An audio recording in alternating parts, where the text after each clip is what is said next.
ઝઘડિયા તાલુકાના રાજપારડી નજીક ભુંડવા ખાડીના પુલ પરથી એક બાઇક સવાર નીચે પટકાયો. બે બાઇકો સામસામે ભટકતા બંને બાઇકો સવાર ઇજાગ્રસ્ત થયા. 108 મારફતે ઇજાગ્રસ્તોને સારવાર અર્થે હોસ્પિટલ ખસેડવામાં આવ્યા હતા.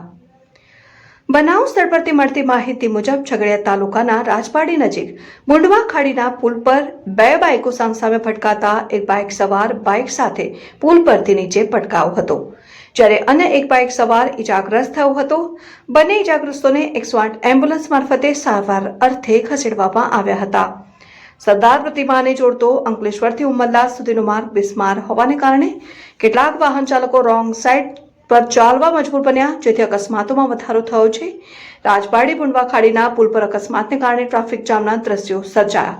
રેલિંગ તૂટી જવાને કારણે અહીંયા વારંવાર અકસ્માતો સર્જાય છે, જેથી રેલિંગ બનાવવામાં આવે તેવી લોકમાંગ ઉઠવા પામી છે.